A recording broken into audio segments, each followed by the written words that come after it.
성경 봉독하겠습니다. 고린도전서 1장입니다. 우리 10절부터 17절까지 말씀입니다. 함께 합독하겠습니다.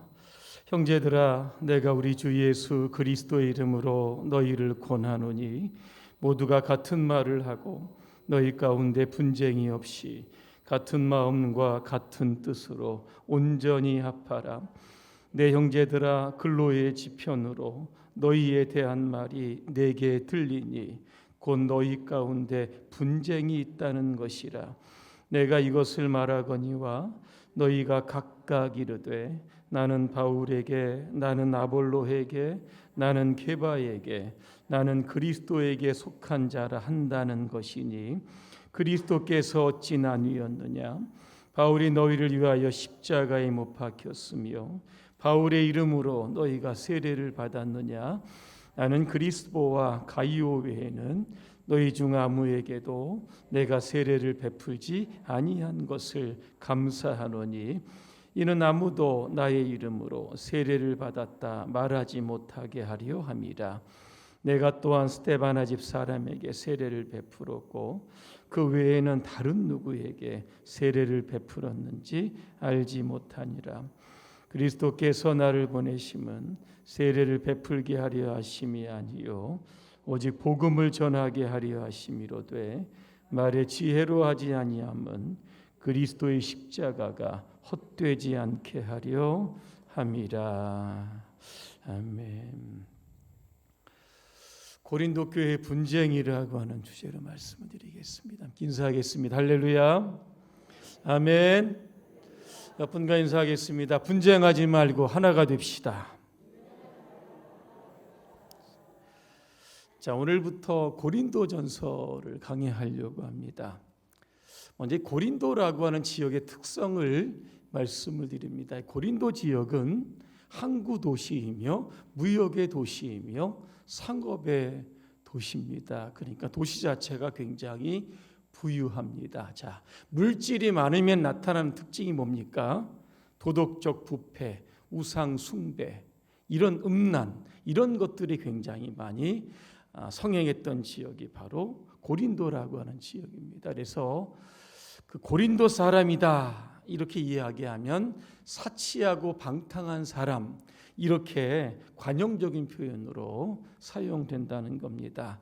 자, 고린도전서는 교회에서 일어나는 수많은 이야기들을 담고 있는 겁니다. 예를 들면 소송의 문제도 있을 것이고 독신해야 되냐 결혼해야 되냐 이런 문제도 있을 것이고 성만찬을 어떤 자세로 임해야 되느냐 이런 문제도 있을 겁니다. 수많은 문제들에 대한 질문이 있고 바울은 그에 대한 대답을 굉장히 구체적으로 하게 되는 겁니다. 그래서 우리가 고린도 전후서 이 강해를 우리가 완전하게 우리가 듣고 이해하게 되면 교회에 일어나는 여러 가지의 문제들은 적절하게 대응할 수 있게 되는 겁니다. 이 고린도 교회는 바울이 2차 전도 여행 중에 세웠던 교회입니다. 1년 6개월을 고린도에 머물면서 하나님의 말씀을 가르쳤다. 사도행전 18장에 그렇게 나오고 있습니다. 자, 오늘 바울은 이 고린도 교회를 2절에서 어떤 교회라고 부릅니까? 하나님의 교회 그렇게 부릅니다. 그리고 고린도 교회 성도들을 가리켜서 어떻게 부릅니까? 그리스도 예수 안에서 거룩하여진 성도 이렇게 부릅니다. 왜 하나님은 죄악이 가득한 고린도 지역에 교회를 세우셨을까라고 하는 겁니다. 그것은 예수님께서 이 땅에 오신 목적과 동일합니다. 예수님이 이 땅에 오셔서 십자가에 죽으십니다. 그리고 보혈의 피를 흘려주십니다. 자, 그 피로 세워진 교회가 바로 교회라고 하는 겁니다.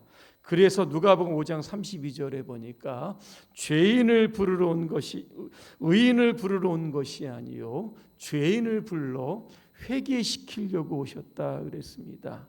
자, 그러면 교회가 세워진 목적은 무엇일까? 이겁니다. 죄악의 도시를 하나님의 거룩한 도시로 바꾸어 가기 위해서 이 땅에 수많은 교회가 세워져 있는 겁니다. 죄인들을 의인으로 바꾸어 가기 위한 이 사명과 이 목적 때문에 이 땅에 교회가 존재하고 있는 겁니다. 그래서 하나님은 특별히 고린도라고 하는 지역이 죄가 많은 곳이기 때문에 하나님께서 영적인 은사들을 고린도 교회에 부어 주셨던 겁니다. 자, 그런데 문제가 생겼습니다. 오늘도 고린도 교회에 분쟁이 생겼다라고 하는 소식을 글로바를 통해서 바울이 듣게 된 겁니다. 여러분, 분쟁이 뭡니까? 제가 좀 정의를 해보니까 서로 간에 심각한 견해 차이로 말다툼을 하는 거다, 그렇게 정의가 되어 있습니다.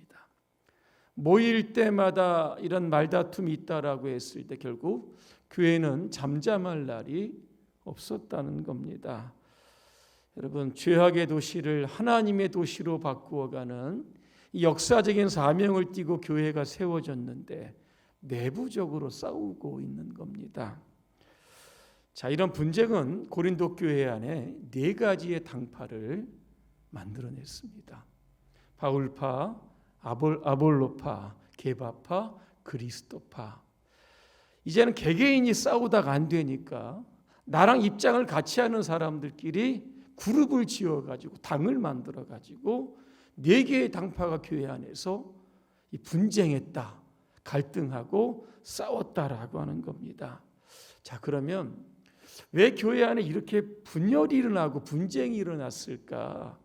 그 원인이 어디에 있는지를 우리가 알아야 됩니다.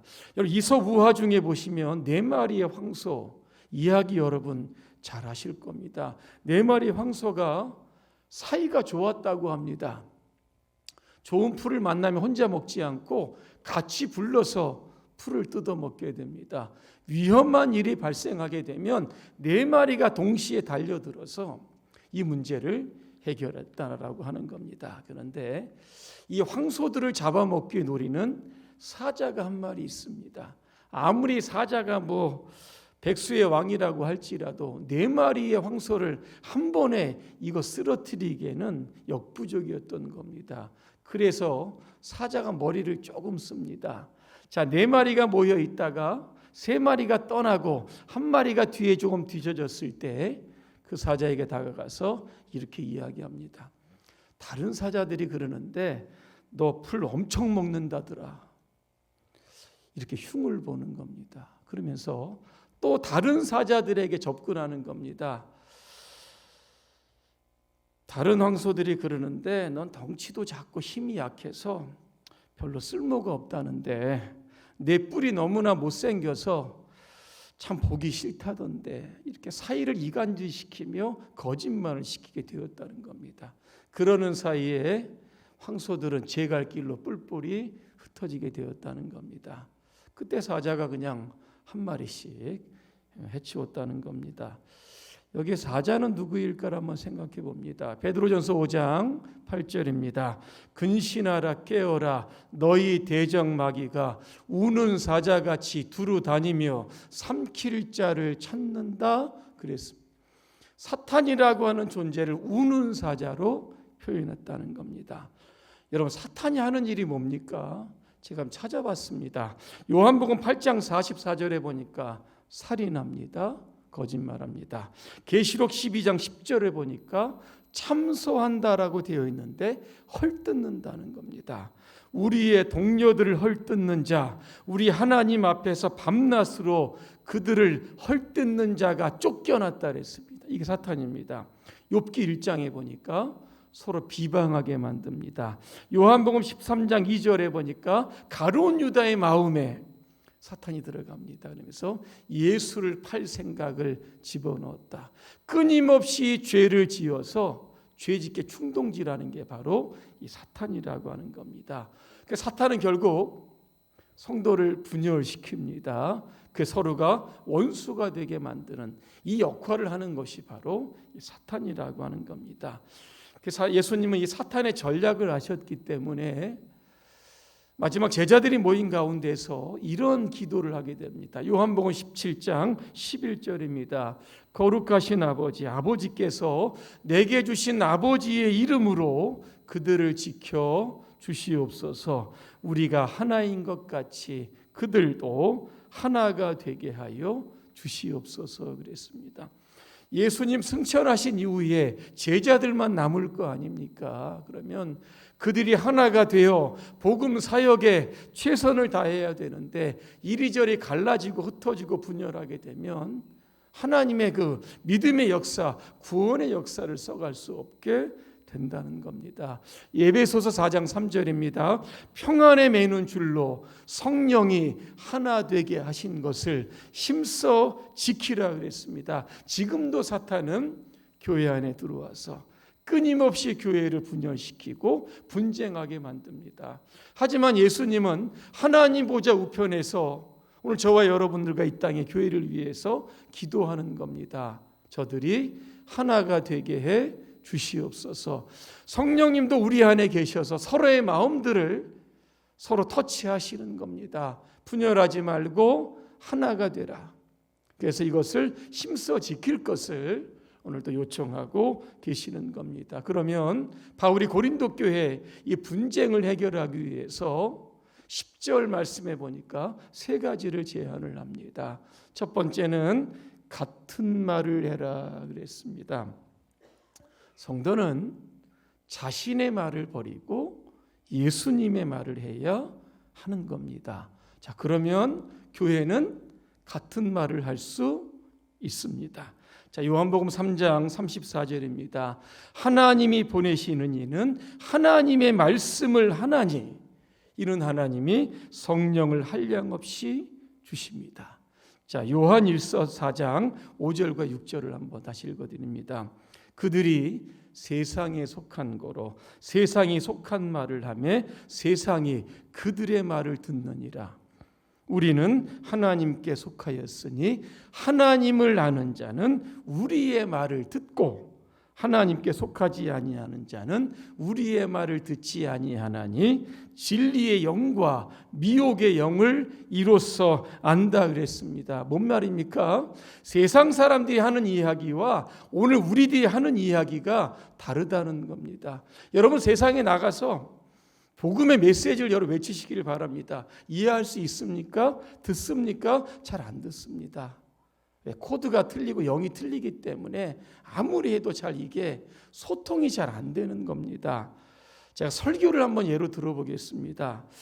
누가 여러분 설교를 통해서 가장 은혜를 받겠습니까? 누굴까요? 생각해 보지 않으셨습니까? 저도 오늘 생각해 봤습니다. 설교자와 똑같이 말하는 성도, 이분들이 은혜를 받습니다. 하나님의 말씀을 전하면 세상에 나가서 그 하나님의 말씀을 똑같이 말하는 사람들, 이런 분들이 설교의 가장 은혜를 받는 겁니다. 자, 교회는 예수님을 믿는 사람들입니다. 그런데 어떤 분은 이분이 믿는 예수님과 저분이 믿는 예수님이 여러분 다른 겁니다. 이 뭐가 문제입니까? 이분은 예수님이 하는 말을 하는데 저분은 똑같이 교회 안에 있어도 사탄의 이야기를 하는 겁니다. 자, 이런 겁니다. 그래서 교회는 같은 말을 해야 된다. 하나님의 말씀을 이야기해야 되는 것이고, 설교자가 하나님의 메시지를 전하게 되면 그 메시지를 가지고 그냥 삶 속에서 여러분 이야기하고 다니는 겁니다. 그러면 온 교회가 다른 이야기하지 않습니다. 여러분 다른 말을 한다는 건 무엇일까를 생각해 봅니다. 이겁니다. 설교자의 설교나 하나님의 말씀을 자신의 생각대로 가감하는 겁니다. 때로는 왜곡되고 때로는 편견을 가지고 그 말씀을 재해석을 해서 자기 것으로 만들게 됩니다. 그러면 이런 분들은 하나님의 말씀을 하지 못하고 설교자와 똑같은 이야기를 하지 못하는 겁니다. 여러분 똑같은 장소에서 똑같은 말을 들어도 다른 이야기 하시는 분들이 있습니다. 있죠? 똑같은 겁니다. 똑같은 공간에서 똑같이 설교를 들어도 다른 말을 하시는 분들이 있다라고 하는 겁니다. 그래서 교회는 하나님의 말씀 똑같이 우리가 여러분 선포하면 되는 것이고, 또 하나님의 말씀을 대언하는 설교자들이 하나님의 말씀을 가지고 설교할 때 그 설교와 똑같이 여러분 삶 속에서 이야기하면 교회가 전혀 분란의 소지가 사라지게 된다는 겁니다. 두 번째, 같은 마음을 가져라. 이게 뭘까를 생각해 봅니다. 이것은요, 상대방의 마음을 헤아려라라고 하는 겁니다. 상대방의 마음을 헤아리는 것이 무엇일까? 제가 성경을 읽어드립니다. 로마서 12장 15절과 16절입니다. 즐거워하는 자들과 함께 즐거워하고, 슬퍼하는 자들과 함께 슬퍼하고, 우는 자들과 함께 울어라 그랬습니다. 서로 마음을 같이 하며 높은 데 마음을 두지 말고 도리어 낮은 데 처하며 스스로 지혜 있는 채 하지 말라 그랬습니다. 저 사람은 지금 울고 있는데 나는 웃고 있습니다. 그죠? 저 사람은 막 웃고 있는데 나는 울고 있습니다. 이게 뭔가 좀 이상하지 않습니까? 마음이 같지 않은 겁니다. 즐거운 사람이 있다고 하면 저 사람 즐겁구나. 함께 축복하며 즐거워하면 되는 겁니다. 우는 사람이 있으면 얼마나 슬플까. 함께 그냥 가서 손잡고 울어주면 되는 겁니다. 이게 뭡니까? 마음을 헤아려 주는 겁니다. 자존심이 낮아가고 늘 위축되어 있는 사람들이 있습니다. 그러면 쫓아가서 그들의 수준에 맞게, 그들의 마음에 맞게 가서 위로하고 격려하면 되는 겁니다. 이걸 가리켜서 뭐라고 이야기합니까? 공감이라고 하는 겁니다. 공감이 무엇일까? 상대방의 마음을 알고 이해하는 겁니다. 그리고 상대방처럼 경험한 것들을 내가 비슷하게 그 사람 속으로 내 자신을 투사를 시키는 겁니다. 그래서 그의 아픔이 나의 아픔으로 느껴질 수 있는 거, 이게 공감이라는 겁니다. 한 의사가 있었습니다. 명의라고 소문이 납니다. 이분에게 예약을 하려면 몇 개월씩 걸립니다. 이분의 진료 과목이 무엇이냐면 류마티스 내과입니다. 나이 드시면 다 관절, 오늘 비 오려고 하는데 아마 쑥쑥 쑤시고 여러분 아프실 겁니다. 한 방송사가 어떻게 이분이 명의가 됐느냐 취재를 한번 나갔습니다. 그랬더니 이분이요, 의사로도 훌륭하지만 공감 능력이 탁월하다는 겁니다. 환자들이 오시는데 주로 자기의 부모님 뻘이 되신 분이 오는 겁니다. 노인 중에 고령층, 그러면 그분의 그 아프신 무릎이나 이런 것들에 손을 이렇게 대면서 이렇게 이야기합니다. 이 정도 아프시면 간밤에 한숨도 못 주무셨을 텐데 잘 참으셨다고, 얼마나 아프셨냐고, 제가 잘 치료해 드리겠다고 그렇게 하면서 치료를 시작을 한다는 겁니다. 그렇게 했더니 그냥 예약을 하려면 몇 개월씩 그렇게 환자들이 몰리게 되었다는, 이게 바로 뭡니까? 공감 능력입니다. 환자의 마음과 100% 동일하게 일치하면 여러분 환자를 많이 올 수 있는 것이죠. 우리 공동체도 마찬가지일 것 같습니다. 서로 상황이 다 다릅니다. 그죠? 그러면 그런 상황들을 이야기하고 공감할 수 있으면 우리가 하나가 될 수 있는 겁니다. 세 번째, 같은 뜻으로 온전히 합하라 그랬습니다. 자, 고린도 교회가 지금 4개의 파당으로 나누어졌습니다. 첫 번째는 바울파입니다. 왜? 바울이 고린도 교회 개척했습니다. 누가 모였겠습니까? 개척 공신들. 이 교회 우리 교회다. 기득권을 가지고 모였던 사람이 바울파입니다. 아볼로파는 알렉산드리아 사람인데 이 굉장히 엘리트입니다. 성경을 기가 막히게 참 해석을 하고 설교하는 사람. 그러니까 이 교회 안에 엘리트층이 아마 모인 것 같습니다. 그 다음에 게바파입니다. 게바는 누굽니까? 베드로입니다. 베드로는 유대인입니다. 자, 이 고린도 교회가 유럽 안에 있습니다. 누가 모이겠습니까? 헬라인도 모이고 유대인도 함께 모이는 겁니다. 그때 유대인들이 우리끼리 조금 모이자. 그래서 모였던 집단이 바로 게바파입니다. 그리스도파는 뭐냐? 학자들은 이렇게 이야기합니다. 예수님 승천하실 때 약 500명의 사람들이 있었다고 하는데 그 중에 예수님의 승천을 목격했던 그 사람들이 모인 그런 집단이 바로 그리스도파다, 이렇게 이야기하고 있습니다. 자기들이 선호한 지도자가 다 다릅니다. 지도자들이 이야기하는 이야기도 다를 겁니다. 그러니까 이 뜻이 하나가 될 수 없는 겁니다. 그래서 다투기를 시작을 했던 겁니다. 자, 근데 바울이 여러분 뭐라고 이야기하냐면 자신의 파에 속했던 바울파를 향해서 굉장히 책망을 합니다. 오늘 뭐라고 얘기합니까? 13절에 그리스도께서 어찌 나뉘었느냐? 바울이 너를 위하여 십자가에 못 박혔으며 바울의 이름으로 너희가 세례를 받았느냐? 이런 이야기입니다. 바울이 너를 위해서 십자가에 죽었느냐? 이겁니다. 그래서 바울이 너희를 구원했느냐?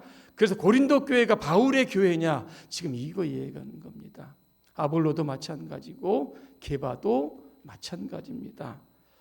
구원론이 틀리죠. 교회론이 틀리니까 교회가 시끌벅적했던 겁니다. 그래서 바울은 사람 중심으로 모이지 말라는 겁니다. 목회자 중심으로 모이지 말라는 겁니다. 예수 중심, 십자가 중심으로 온전히 합하라. 합한다는 단어가 이게 의학적인 용어입니다. 부러진 뼈를 고치는 거고 어긋난 뼈 이거 맞추는 게 이게 온전히 합한다 그랬습니다. 여러분 분쟁은 뭘까요? 뼈가 틀어진 겁니다. 여러분 뼈가 이게 위골이 되면 얼마나 아프겠습니까? 빨리 맞춰야 되는 겁니다.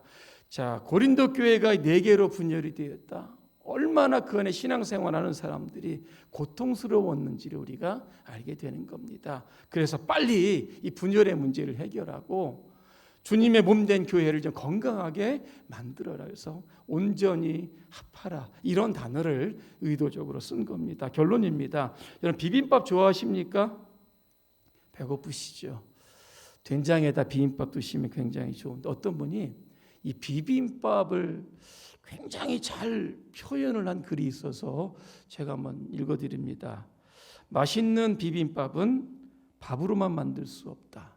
나물로만 만들 수 없다. 고추장만 가지고 만들 수 없다. 밥과 나물이 무엇일까요? 고추장.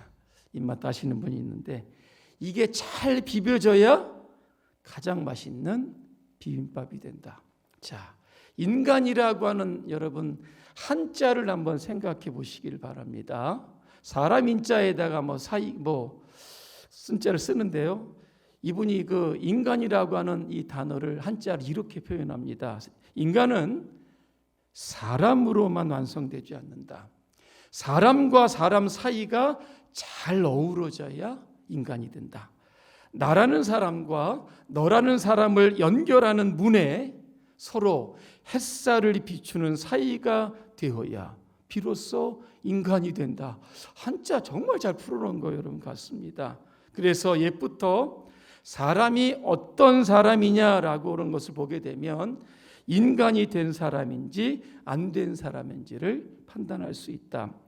햇살을 주는 좋은 사이면 그 사람은 인간이 됐다 그렇게 이야기하고 햇살을 주지 않으면 인간 같지 않은 사람이다 이렇게 이런 표현했다고 합니다. 여러분 우리 교회가 같은 말, 같은 마음, 같은 뜻으로 온전히 합해지시기를 바랍니다. 그리고 서로가 서로에게 여러분 따뜻한 여러분 햇살을 비춰주는 그런 친밀하고 아름다운 공동체로 여러분 세워가시기를 주님의 이름으로 축복합니다. 기도하겠습니다. 은혜로우신 하나님, 고린도 교회가 분쟁 때문에 얼마나 힘들었는지를 우리가 보았습니다. 살다 보면 분열과 분쟁과 다툼이 일어나지만 그 배후에는 사탄이 있음을 늘 기억하게 하여 주시고 우리를 위하여 하나가 되도록 기도하시는 예수님과 성령께서 하나가 되도록 우리를 강권적으로 인도하시는 그 기도와 역사하심을 우리가 따라서 늘 교회가 주님 안에 하나가 되고 십자가로 하나가 될 수 있도록 도와주셔서 주님 맡겨주신 사명 잘 감당하는 우리 교회 되게 하여 주시옵소서. 예수님의 이름으로 기도합니다. 아멘.